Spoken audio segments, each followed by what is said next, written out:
On se demande parfois comment nos applis et nos sites web préférés arrivent à gérer des montagnes de données, nos playlists, nos contacts, tout ça, de manière si fluide. Eh bien, la réponse se cache derrière un truc aussi simple que génial, la base de données relationnelle. Allez, on va voir ensemble comment on peut passer du chaos à la clarté. Alors, au tout début, il y a quoi? Le tableau. On connaît tous ça, hein? Une feuille Excel, une simple liste. C'est super pratique au départ, c'est un peu comme un grand tiroir où on balance tout en vrac. Sauf que, très vite, ce tiroir peut se transformer en véritable cauchemar. Allez, rentrons direct dans le vif du sujet. Regardez bien cet exemple. On voit ici que John McFlurry a 2 numéros de téléphone, mais dans la même case. Ça peut paraître un détail, mais imaginez un instant qu'on va y chercher uniquement le deuxième numéro. Comment l'ordinateur est-il censé deviner? C'est précisément là que les problèmes commencent. Bon, pour éviter ce genre de bazar, les bases de données, elles, suivent des règles, et des règles très strictes. Dans le jargon, on appelle ça la forme normale. Pensez-y comme une sorte de guide de rangement, mais pour les données. Le but, s'assurer que tout reste propre, bien rangé et surtout, utilisable. Alors, quelles sont ces fameuses règles d'or? Il y en a 6. En gros, les en-têtes doivent être claires pour chaque colonne. Ensuite, et c'est super important, une seule info par case. Chaque ligne doit représenter un seul et unique objet. Les lignes ne doivent pas dépendre les unes des autres. L'ordre des lignes ou des colonnes, ça ne change rien.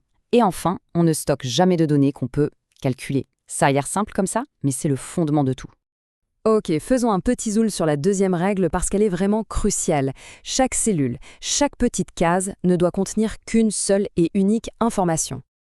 Et voilà, on y revient. C'est l'exemple parfait de ce qu'il ne faut jamais faire. Cette cellule avec les 2 numéros de téléphone, elle explose la règle en plein vol. Si on veut faire une recherche, un tri ou n'importe quelle analyse automatique, ça devient un vrai casse-tête. Le point essentiel à retenir, c'est vraiment ça. Garder chaque morceau d'information bien à sa place, bien séparé.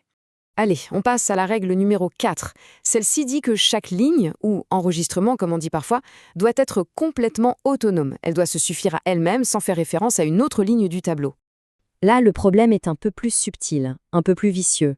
La note pour John Smith nous dit qu'il est le frère de 2345. Ok. Mais imaginons ce qui se passe si on supprime la ligne de l'étudiant 2345, ou si on la modifie. D'un coup, cette note ne veut plus rien dire. Les données deviennent fragiles, pas fiables du tout.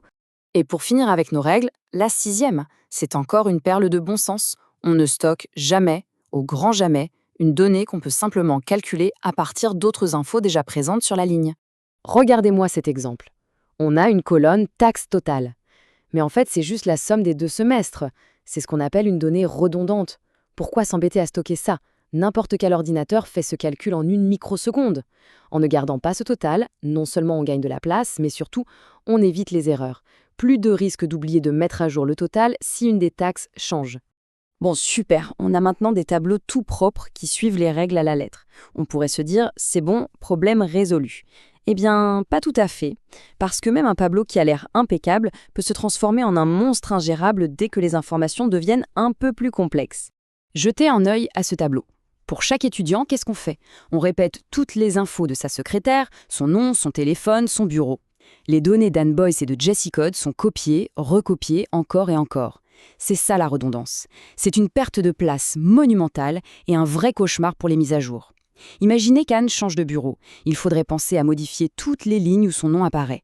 Le risque d'en oublier une est énorme. L'autre gros souci, c'est le gaspillage pur et simple. Ce carnet d'adresses a été conçu avec des colonnes téléphone 1, téléphone 2, jusqu'à téléphone 7.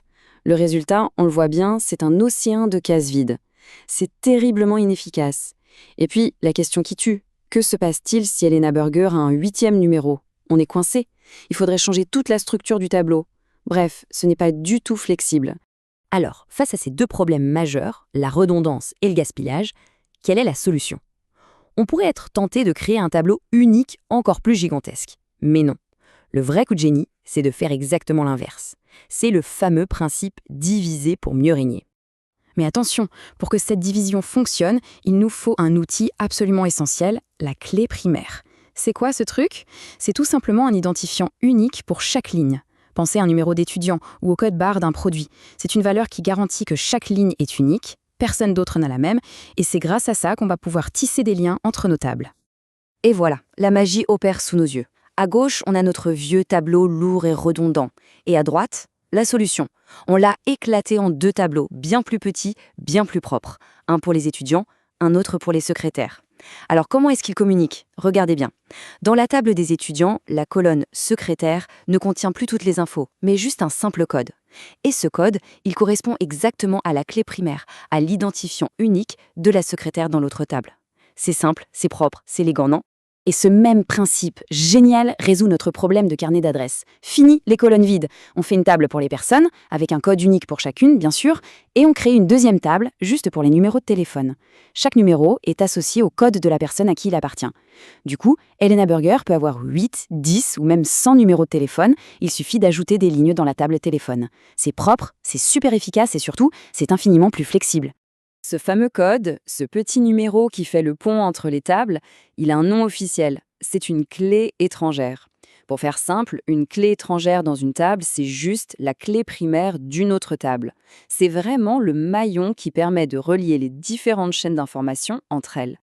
Ok, maintenant que nos données sont bien rangées, dans des tables séparées mais intelligemment connectées, il est temps de voir un peu plus en détail comment fonctionnent ces fameuses connexions, ce qu'on appelle les relations.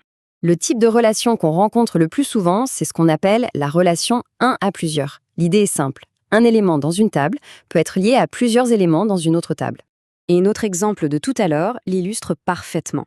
D'un côté, on a une secrétaire. Elle peut être liée à plusieurs étudiants. C'est le sens du petit symbole infini.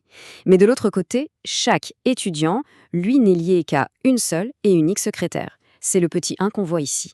Voilà, c'est ça, une relation 1 à plusieurs. Évidemment, parfois, la réalité est plus complexe. Qu'est-ce qu'on fait quand plusieurs éléments d'une table peuvent être liés à plusieurs éléments d'une autre? C'est ce qu'on appelle une relation plusieurs à plusieurs. L'exemple classique, c'est celui des propriétaires et des maisons. Une seule personne peut posséder plusieurs maisons et inversement, une seule maison peut appartenir à plusieurs propriétaires. Et là encore, les bases de données relationnelles ont une solution incroyablement astucieuse, la table de jonction ou table intermédiaire. Regardez bien le schéma. Pour lier les maisons et les propriétaires, on ne les connecte pas directement. On crée une troisième table au milieu qu'on va appeler acte de propriété. Chaque ligne dans cette nouvelle table va simplement lier une maison à un propriétaire. Et comme par magie, notre relation compliquée, plusieurs à plusieurs, se transforme en 2 relations toutes simples, 1 à plusieurs. C'est vraiment brillant. Et voilà, on voit que sous le chaos apparent des milliards de données qui circulent tous les jours, se cache en fait une structure, d'une logique, d'une simplicité et d'une puissance assez incroyables. Maintenant que les rouages de cette mécanique sont un peu plus clairs, est-ce que ça ne change pas un peu la façon de voir ces applications de tous les jours?